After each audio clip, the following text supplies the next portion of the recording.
This podcast is about secondary dominance, and to think about secondary dominance, let's put us in the key of D major, and basically a secondary dominant is a chord that goes just before another chord in a particular key, and it's sort of like a very, very small modulation, only for two chords, and using the most important chords in a given key, namely 5 to 1. That would be a secondary dominant. So, if we're in the key of D major, we're gonna build. Let's go build the chord 5, 7 of 4. And the first thing that you do is show that the resolution chord, which would be the 4 chord, and in the key of D, the 4 chord is G, so that would be the resolution pitch is G. So now we need to find the dominant of G, because we're going to have just a very sort of like a temporary tiny modulation to the key of G just for 2 chords. And the way we do that is to find the dominant of G is to go down a perfect fourth, down a fourth, match the accidental. So the root note, the root of that chord would be D, and then we build that up from the bottom, D, F sharp A, and then there's the note there. We need to change the accidentals though to make it a major minor 7th chord, and the key of G major there, D, F sharp A, that makes a major triad, F sharp from the key signature, and to make a minor 7th on top, we need to change this C sharp from the key signature to C natural. So that would be 5, 7, 4 in the key of D major, D, F sharp A, C natural. And just for another one in a minor key, let's do in the key of F minor. Key of F minor, we're going to build, how about an inverted one, 5, 4, 3 of 6.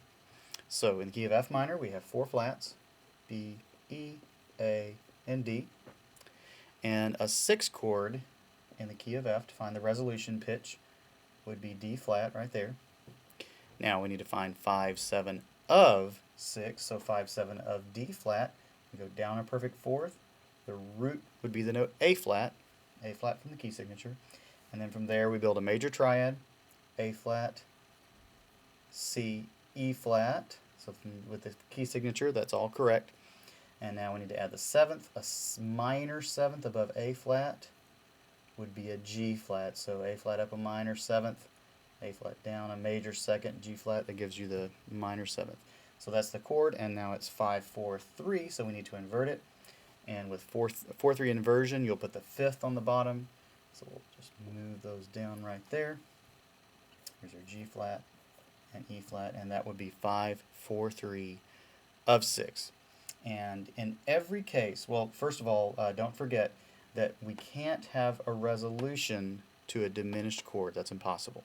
So you can't have 5 of diminished 7 in a major key, or in a minor key you can't have 5 of diminished 2 or diminished 7. So no resolutions to diminished keys. Those won't happen. Also, with one exception, you will always have an accidental in this chord somewhere, because it's borrowed from another key. The one place that you, or a couple of places that you won't have an accidental in a minor key, 5, 7 of 3. 5, 7 of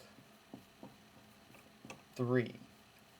Because in that particular case, it's the 7, the major 7, 7 chord. The same pitches, which is from the key signature. And the purpose of 7, 7 is to go to 3. So in that case, you won't have an accidental in there. Also, going back to major keys, if you have 5 of 4 without the 7th, 5 of 4, just the triad, that will also not have an accidental. But in that case, that's simply a 1 chord. 5 of 4 is the same thing as a 1 chord, so you don't need to worry about that one. This is the main one that you'll see every once in a while that won't have an accidental. Otherwise, they always have accidentals. So that's secondary dominance.